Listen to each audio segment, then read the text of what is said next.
গল্প পিয়নের আসরে সবাইকে স্বাগত জানিয়ে শুরু করছি আজকের গল্পের আসর। আজ শোনাবো দীপঙ্কর বিশ্বাসের লেখা হাসির গল্প। আপনারা যারা আমার চ্যানেলে নতুন তাদের অনুরোধ করব চ্যানেলটিকে সাবস্ক্রাইব করে নেওয়ার জন্য। আর যারা ইতিমধ্যে চ্যানেলের সঙ্গে যুক্ত আছেন তাদের জানাই অসংখ্য ধন্যবাদ। শুরু করছি আজকের গল্প, কামিয়ে কামান উদ্যোগ। আমাদের পাড়ায় একটা নতুন সেলুন খুলেছে, দেখার মতন সেলুন। খুব সাজানো গোছানো, দেওয়াল জোড়া আয়না, তার সামনে এক সারি চেয়ার, ডেন্টিস্টের চেয়ারের মতন সব চেয়ার। চেয়ারের কাছে চিরুনি কাঁচি নিয়ে ক্যাঁচকোঁচ করে কসরত দেখায় নাপিতেরা, আর চেয়ারের লোকগুলো কেমন অসহায় অসহায় মুখ করে তাকিয়ে থাকে। পাশে একটা লম্বা বেঞ্চি, অপেক্ষা করার জন্য। সেখানে বসে লোকে চুল কাটার হরেক কসরত দেখে আর নাপিতদের সঙ্গে বকবক করে, যতক্ষণ না নিজের দান আসে। ডেন্টিস্ট মার্কা চেয়ারগুলো প্রথমে দেখলে অবাক লাগে, কিন্তু একটু ভাবলেই বোঝা যায় চেয়ারগুলো খাড়া করা যায়, হেলানো যায়, শোয়ানো যায়। দাঁত তোলা আর চুল কাটার অনেক মিল আছে। প্রথমটায় জানা থাকে না ব্যাপারটা শেষ পর্যন্ত কোথায় গিয়ে দাঁড়াবে, আদৌ দাঁড়াবে নাকি শুয়ে পড়বে। তাই বোধ হয় অমন চেয়ার। পাড়ার চেনা সেলুনগুলো আমার দাড়ি কামাতে তেমন রাজি হয় না। আমি টুক করে নতুন সেলুনে ঢুকে বেঞ্চিটাতে বসে পড়লাম। পাশের লোকটাকে শুধলাম, আমায় দাড়ি কামানোর জন্য কতক্ষণ অপেক্ষা করতে হবে দাদা? লোকটা অকারণে খ্যাঁক করে উঠল। আমাকে দেখলে কি নাপিত মনে হয়? আমারও মেজাজ বিগড়ে গেল। আপনাকে দেখলে হনুমানের কথা মনে হয়, বলতে গিয়েই খেয়াল করলাম লোকটার বিশাল চেহারাখানা। হনুমানের হটা মুখে এসে গিয়েছিল, বাকিটা চট করে বদলে হুমায়ুন করে দিলাম। লোকটা বোধহয় যাত্রা থিয়েটার করে। খুশি হয়ে গোঁফে তা দিয়ে পড়ল, ওই পরামানিকদের কাউকে জিজ্ঞেস করো না। পরামানিক কথাটার মানে আমি জানতাম না। লোকটা আমার মুখ দেখে নিজে থেকেই বলল, আরে নাপিতের অনেক নাম, পরামানিক, নাপিত, নরসুন্দর, ক্ষৌরকার। আবার কচ মানে তো চুল, চুলের শত্রু বলে অনেকে কচ যুক্ত আর সন্ধি করে কচারিও বলে, বুঝলে? আমি বোঝার চেষ্টা করলাম। বেঞ্চিতে বসে দেখতে বেশ লাগছিল। একজন নাপিত তার সামনে বসা লোকটার মাথায় হরেক রকমের চাঁটি আর গাঁটটা মারছিল, আর লোকটা ক্রমাগত ঝিমোচ্ছিল। আমি হুমায়ুনকে বললাম, কি ঘুম কাতুরে দেখেছেন, অত চাঁটি খেয়ে উঠছে না? হুমায়ুন বলল, তুমি দেখছি কিচ্ছু জানো না, ওকে বলে মাসাজ, ওতে দারুণ আরাম হয়। লোকটা চাঁটি খেয়ে উঠবে কি, ও তো চাঁটির চোটেই ঘুমিয়ে পড়ছে। সত্যি বলেছে হুমায়ুন। লোকটা একটু পরেই ঝিমুনি ছেড়ে উঠে আড়মোড়া টাড়মোড়া ভেঙে একটু মুচকি হেসে পকেট থেকে নাপিতকে বেশ কটা টাকা দিল। আমি হুমায়ুনকে বললাম, খাসা ব্যাপার তো, মাথায় 4টি চাঁটি মেরে পয়সা রোজগার। অনেক লোক। সবে দাঁড়িয়ে উঠে কত দেরি হবে জিজ্ঞেস করতে যাচ্ছি, এমন সময় চুলে খুব সুন্দর কায়দা করা এক ছোকরা গলা বাড়িয়ে বেশ গদগদ কণ্ঠে বলল, ভালো আছেন স্যার? স্যার শুনতে কার না ভালো লাগে। আমি একবার আয়নায় নিজেকে ঘুরিয়ে ফিরিয়ে দেখে নিয়ে গলাটা ঝেড়ে পরিষ্কার করে নিলাম। আপনাকে দারুণ দেখাচ্ছে স্যার, বলে ছেলেটা কি একটা ফর্ম আমার দিকে এগিয়ে দিল। আমি একটু তার ছেলের সঙ্গে গলাটা ভারী করে জিজ্ঞেস করলাম, এটা আবার কি? ছোকরা একটু হাত কচলে অনুনয় করলো, এটা নিখিল বঙ্গ নরসুন্দর সমিতির পৃষ্ঠপোষকতার ফর্ম।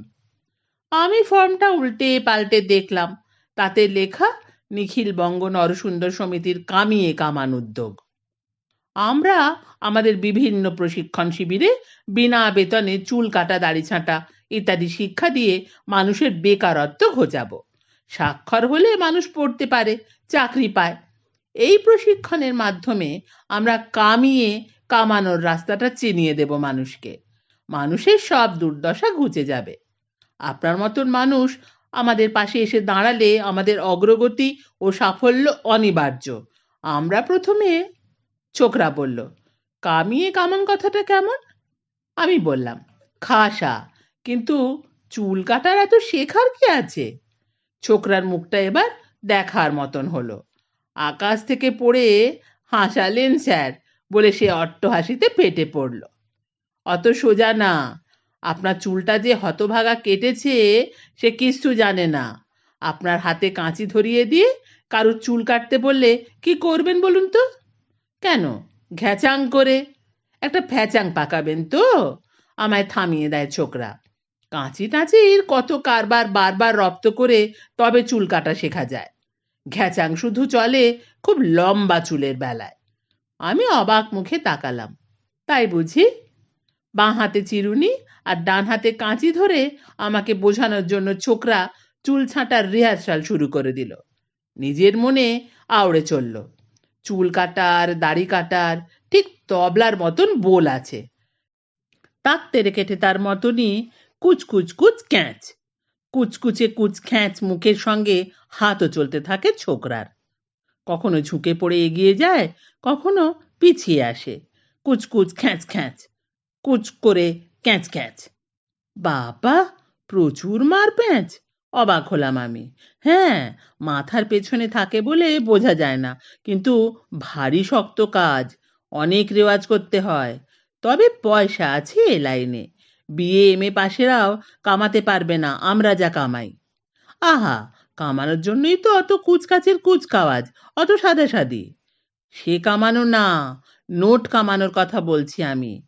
3 মাস ট্রেনিং নিয়ে কয়েকটা কাঁচি চিরুনি খুর আর দুটো ইট সম্বল করে বিএ এমএ পাশে সেজো মামারাও পারবে না অত কামাতে। আমি মনে মনে কল্পনা করি, আমার সেজো মামা বিএ এমএ পাস। ঠিক বলেছে ছোকরা। ইটে বসে কামানো তো দূরের কথা, ইটে ভালো করে বসতেই পারবে না, যা ভুঁড়ি। ছোকরা বলে চলে। লোকে ঠাট্টা করে বলে ইটালিয়ান সেলুন।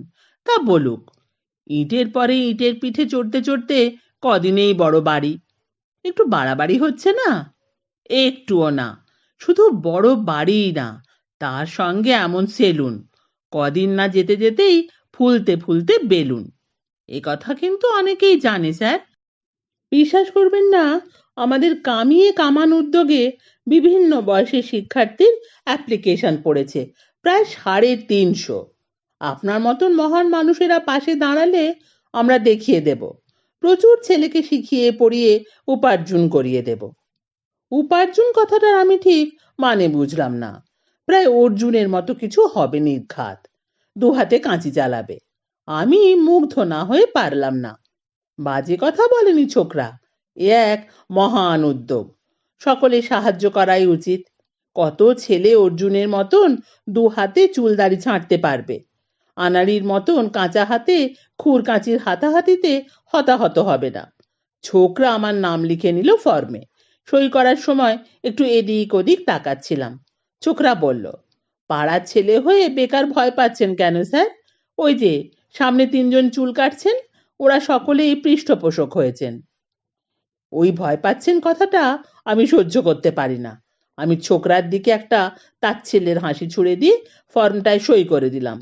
তাকিয়ে দেখি হুমায়ুন আমাদের কড়া নজরে লক্ষ্য করছে। ছোকরা বলে চলল, আরো কত রকমের শিক্ষা আছে এ লাইনে। আমাদের খুব বকবক করতে শিখতে হয়, যাতে কাস্টমার ঘুমিয়ে না পড়ে। টেকো লোকেদের একটু বসিয়ে রেখে ভূতের বা ডিটেকটিভের গল্প পড়াতে হয়, যাতে সব চুল খাড়া হয়ে ওঠে। তাতে চুল কাটার অনেক সুবিধে, খুঁজে খুঁজে কাটতে হয় না। তারপর ফার্স্ট এডের অনেক কিছু শিখতে হয় আমাদের। দাড়ি কামাতে কামাতে নাক বা কান কামিয়ে ফেললে, মানে কমিয়ে ফেললেও বলতে পারেন, কি করা উচিত। আমি আতঙ্কিত হয়ে উঠি।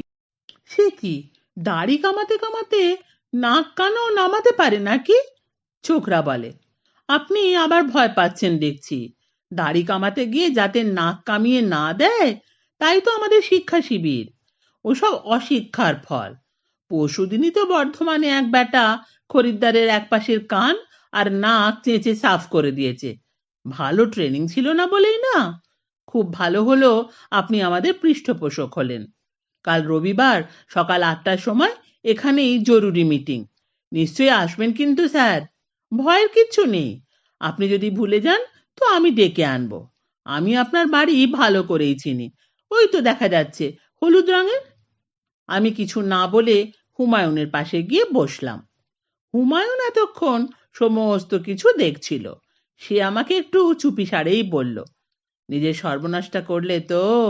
আমাকে ওই ছোকরা হতভাগা মিনমিনে গলায় ওসব বলতে এসেছিল, আমি ভাগিয়ে দিয়েছি। তুমি কাল বুঝবে। আমি খুব ঘাবড়ে গেলাম। কি বুঝবো হুমায়ুন দা? পৃষ্ঠপোষকতার মজা বুঝবে মানে? তোমার পৃষ্ঠ তোষকে শোবে, কম করে 6 মাস। আরে বাবা, সামনের 3জন পৃষ্ঠপোষক যারা চুল ছাঁটতে এসেছিল তাদের সকলকে ন্যাড়া হতে হচ্ছে, সেটা দেখতে পাচ্ছ? আমি সামনের চেয়ারে বসা 3জনের দিকে তাকালাম। সত্যি, ওরা 3জন হাফ ন্যাড়া হয়ে বসে আছে, আর নাপিতেরা গল্প করছে নিজেদের মনে। আমার আত্মারা আমরা আম নাম করে উঠল। হুমায়ুন বলে চলল, কিছু বুঝলে? খুব ভয় করছে। করারই কথা। ওই 3টে পৃষ্ঠপোষককে তোমার মতন বোকা পেয়ে 3টে আনাড়ি শিক্ষানবিশের হাতে গুঁজে দিয়ে নাপিত বাবুরা মজা মারছেন। আমি আগাগোড়া সব দেখেছি। শুরুতেই কাটার নামে চুল এমন বিশ্রীভাবে জায়গায় জায়গায় কোপচে দিয়েছে যে পৃষ্ঠপোষকদের ন্যাড়া হওয়া ছাড়া আর গতি নেই। তাও তো এখনো কারণ নাক কান নামিয়ে দেয়নি। আমি 2-4টে শুনলাম, মানে অল্প স্বল্প কেটেছে।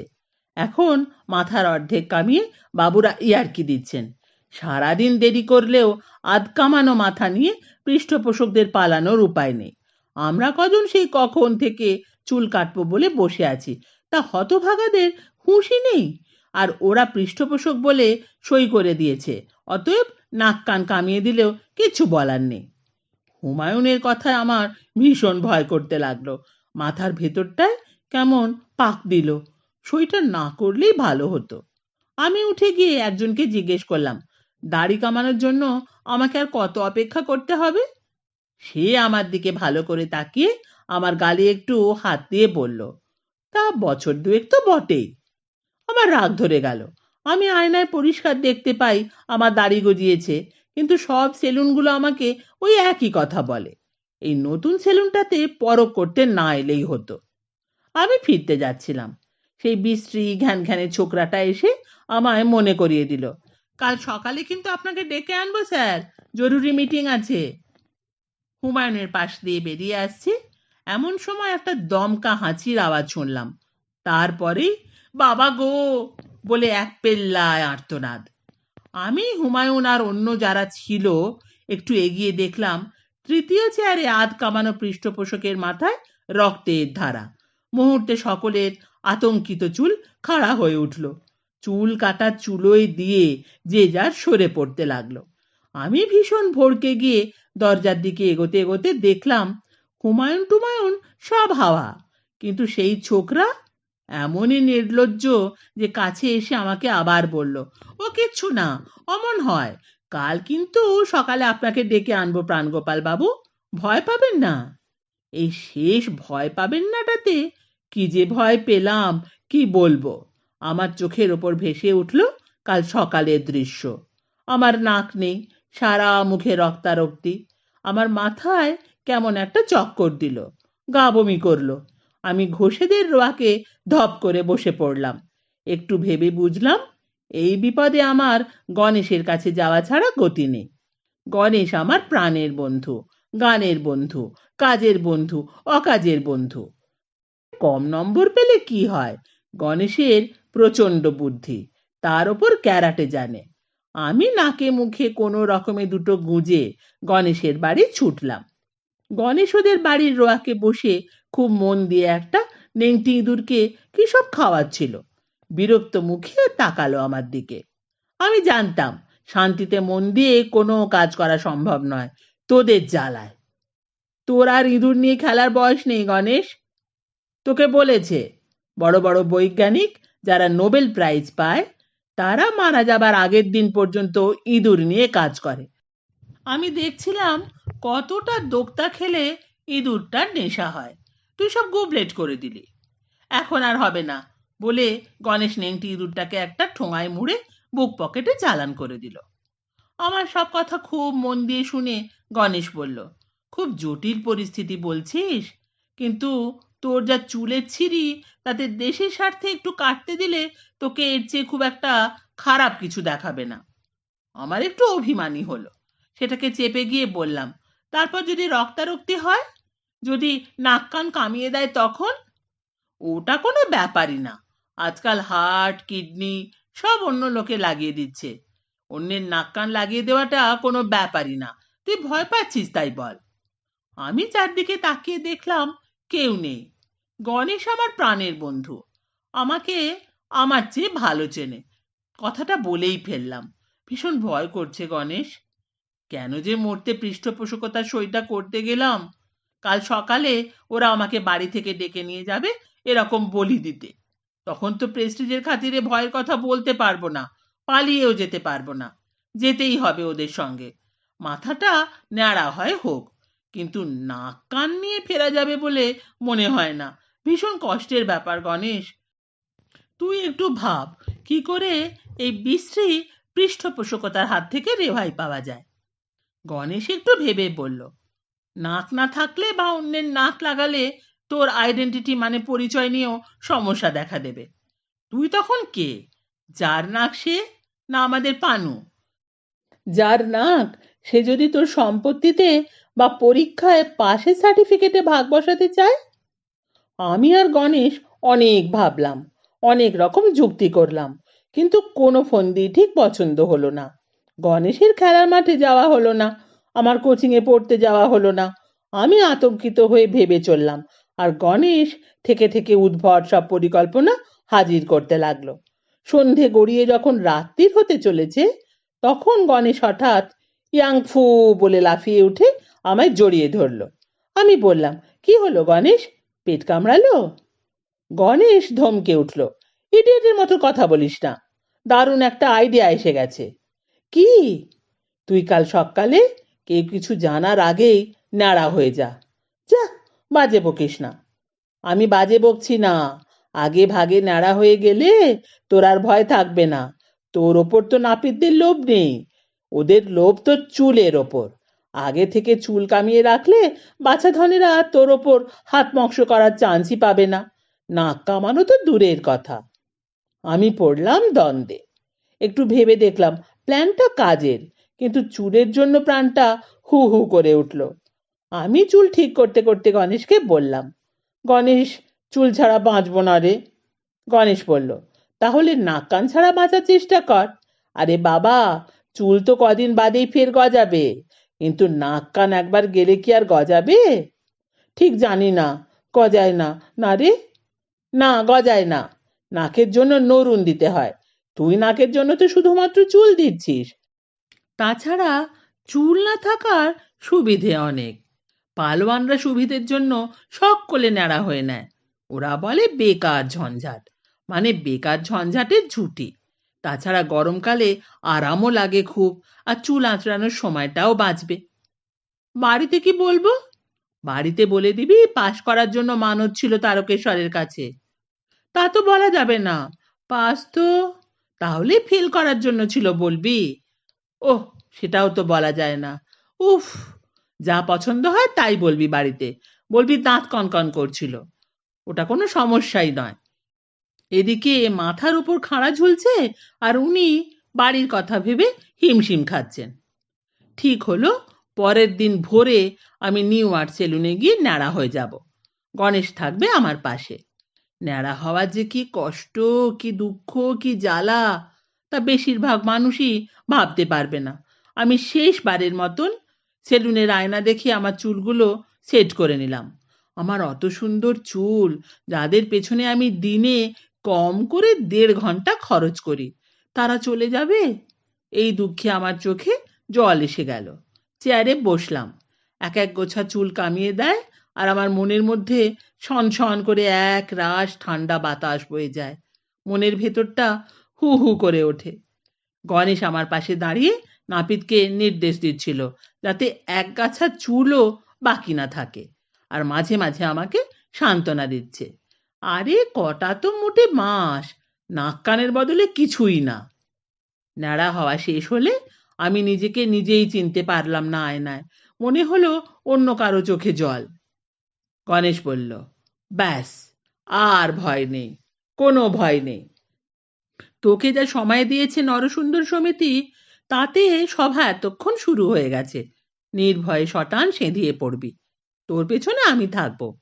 ক্যারাটে ফ্যারাটে যদি প্রয়োজন হয় তো কোনো পরোয়া নেই।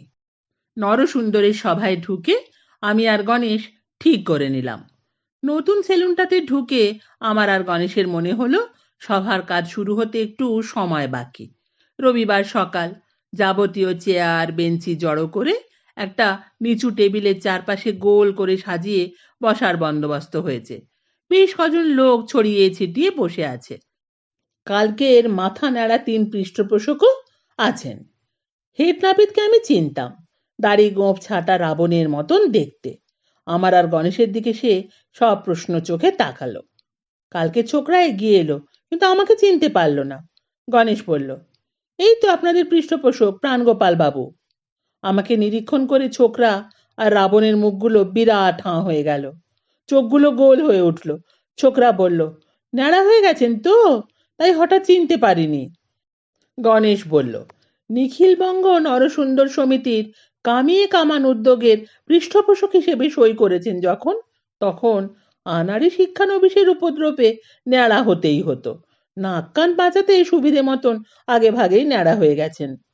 এবার রাবণ ওর বিশাল হাঁটার ভেতর থেকে বলল, কি সব যাতা বলছেন? আমাদের পৃষ্ঠপোষকদের নামে ওরা কত ভালো জানেন।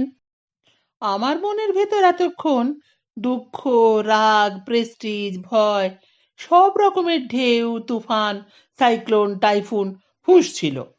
আমি আর স্থির থাকতে পারলাম না, গর্জে উঠলাম, বাজে বকছি মানে? আপনারা গতকাল ওই 3জন পৃষ্ঠপোষককে শিক্ষার্থী নাপিতের হাতে ছেড়ে দিয়ে ন্যাড়া হতে বাধ্য করেননি? আর ওই টেকো লোকটা কালকে ওদের একজনের মাথায় খুর চালিয়ে রক্তারক্তি কাণ্ড বাধায়নি? তার বাবা গো বলে চিৎকারে সব লোক পালায়নি? আমার উপর আজ পৃষ্ঠপোষকতার সুযোগ নিয়ে ঠিক ওই রকম করতেন না? জবাব দিন। একদমে এতগুলো প্রশ্ন করে পরিশ্রান্ত ন্যাড়া আমি ধপ করে একটা চেয়ারে বসে পড়লাম। সকলে সকলের মুখের দিকে চাইলো, কেউ কোনো জবাব দিল না। ঝাড়া 1 মিনিট আমার প্রশ্ন মানে সকলে স্তব্ধ। তারপর রাবণ এগিয়ে এলো আমার দিকে, মোটেই উত্তেজিত নয়, একটু হেসে বলল, বেকার ন্যাড়া হলেন প্রাণগোপাল বাবু। ওই 3জন পৃষ্ঠপোষক তো যাত্রা দলের লোক, 3 ভাই, প্রাচীন কুমার, শচীন কুমার আর কোচিন কুমার। আগের পালাটা ছিল কুরুক্ষেত্রে কর্ণ, তাই লম্বা চুল রেখেছিলেন। সামনের পালা নীলাচলে মহাপ্রভু, তাই তো ন্যাড়া হতে এসেছিলেন 3জনে। আপনি যাকে টেকো বললেন তার নাম ছোট্টুলাল। 10 বছর বয়স থেকে অন্য লোকের চুলের যত্ন নিতে নিতে নিজের সব চুল তুলে ফেলেছে। ওর হাতে আজ অব্দি কারও 1 মিলিমিটারও কাটেনি। ওই দেখুন, ওর হাতে ব্যান্ডেজ। কাল প্রাচীন কুমার হেঁচে ফেলেছিল, প্রাচীন কুমারকে বাঁচাতে গিয়ে ছোট্টুলালের বুড়ো আঙুল কেটে যায়, সেই রক্তই লেগেছিল প্রাচীন কুমারের মাথায়। বাবা গো আর্তনাদটা ছোট্টুলালের, তাতে যদি খদ্দের পালায় তো আমরা কি করব? শিক্ষার্থী নাপিতদের অ্যাপ্লিকেশন সবে জমা পড়েছে, কাউকেই এখনো নেওয়া হয়নি। এখানে যাদের দেখছেন তারা সকলে কম করে 20 বছর কামাচ্ছে। রাবণ অট্টহাসিতে ফেটে পড়ল, আপনি মাথাটা বেকার কামালেন। আমি এতক্ষণ হাঁ করে রাবণের কথা শুনছিলাম। আয়নায় নিজেকে দেখে বুকের ভেতরটা আবার হু হু করে উঠল। সব দোষটাই গণেশের। গণেশকে কষে গালাগাল দেবার জন্য তার দিকে ফিরলাম। হতভাগাটাও তাকে বলা হলো না, সে ঠিক সময় মতন সটকেছে। এতক্ষণ শুনছিলেন দীপঙ্কর বিশ্বাসের লেখা হাসির গল্প কামিয়ে কামান উদ্যোগ।